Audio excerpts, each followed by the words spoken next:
Hakikat mencintai Allah Subhanahu wa taala. Mencintai Allah Subhanahu wa taala berarti menempatkan Allah dalam hati dan sanubari kita. Cinta seseorang kepada Allah akan tumbuh akibat akal dan jiwa yang mereka punya. Cinta tersebut tumbuh karena pemikiran tentang kekuasaan Allah di langit dan di bumi. Cinta ini akan semakin menggelora dengan merenungkan ayat-ayat Al-Quran dan membiasakan diri bersikir dengan nama dan sifat-sifat Allah Subhanahu wa taala. Seseorang tidak akan memperoleh kesempurnaan iman tanpa mengenal Allah Subhanahu wa taala. Seperti yang ada pada surat Al-Baqarah juz 2 ayat 165 yang berkata, "Dan di antara manusia ada orang-orang yang menyembah tandingan-tandingan selain Allah. Mereka mencintainya sebagaimana mereka mencintai Allah. Adapun orang-orang yang beriman amat sangat cintanya kepada Allah. Dan jika seandainya orang-orang yang berbuat zalim itu mengetahui ketika mereka melihat siksa pada hari kiamat, bahwa kekuatan itu kepunyaan Allah semuanya, dan bahwa Allah amat berat siksaannya, niscaya mereka menyesal." Ketika cinta seseorang kepada Allah mengakar kuat dalam jiwanya, maka akan berpengaruh terhadap seluruh kehidupannya. Segala sesuatu akan terasa indah karena adanya rasa cinta kepada Allah Subhanahu wa taala.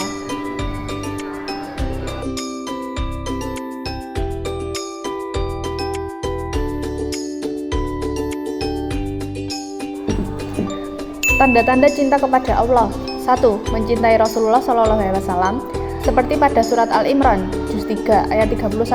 Artinya, katakanlah jika kamu benar-benar mencintai Allah, ikutilah aku, niscaya Allah mengasihi dan mengampuni dosa-dosamu. Allah Maha Pengampun lagi Maha Penyayang. 2. Mencintai Al-Quran. Seorang yang cinta kepada Allah SWT dan Rasulnya pasti akan cinta kepada Al-Quran. Dengan demikian, ia akan selalu membaca dan mengamalkan isinya dalam kehidupan sehari-hari. 3. Menjauhi perbuatan dosa. Seorang yang mencintai Allah Subhanahu wa taala akan memperbanyak zikir kepadanya agar dihindari perbuatan maksiat dan dosa. 4. Mendahulukan perkara yang dicintai Allah Subhanahu wa taala. Mereka tidak memperdulikan lagi kepentingan dan urusan pribadi ataupun keinginannya karena mendahulukan perkara yang dicintai Allah Subhanahu wa taala.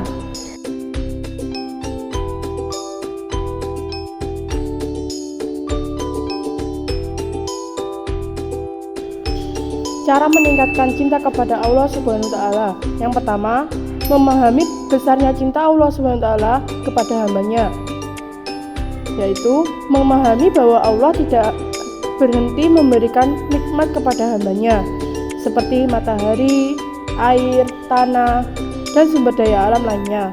Yang kedua, senantiasa membersihkan hati, yaitu dengan cara senantiasa membaca istighfar, bertaubat kepada Allah SWT, menjauhi larangannya dan melakukan perintahnya.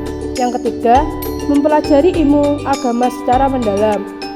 Mempelajari secara mendalam tentang ilmu agama akan membuat seseorang semakin cinta kepada Allah SWT.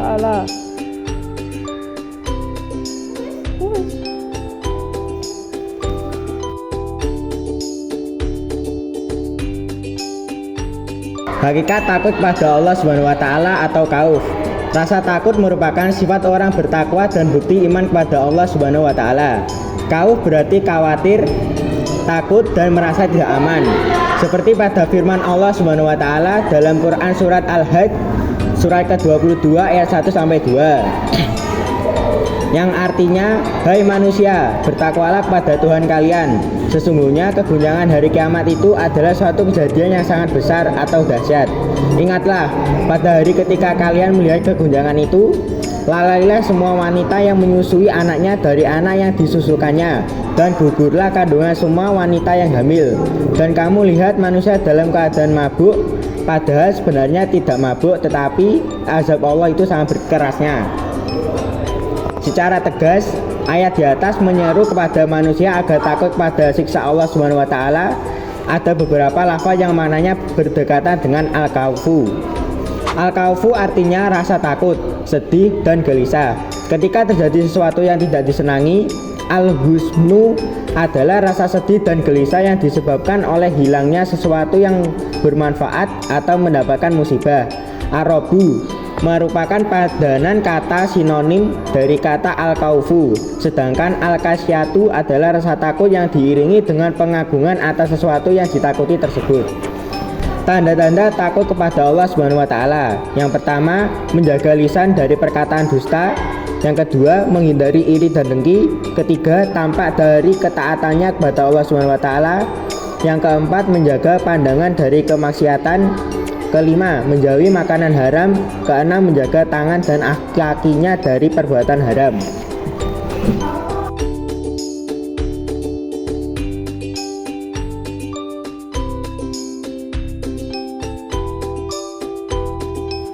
Hakikat berharap kepada Allah atau Raja.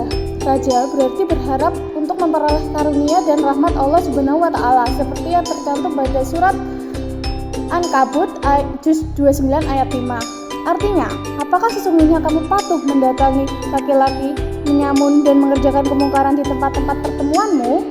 Maka jawabannya, kaumnya tidak lain hanya mengatakan, datanglah kepada kami azab Allah jika kamu termasuk orang-orang yang benar.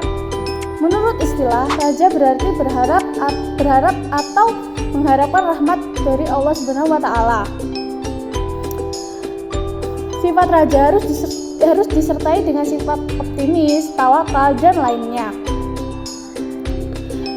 Cara menumbuhkan sifat raja antara lain musahabah terhadap nikmat Allah Subhanahu wa taala, mempelajari dan memahami Al-Qur'an, meyakini kesempurnaan karunia Allah, menumbuhkan sifat optimis, semangat dalam ketaatan kepada Allah Subhanahu wa taala, tenang dalam menghadapi kesulitan, dan merasa nikmat dalam beribadah.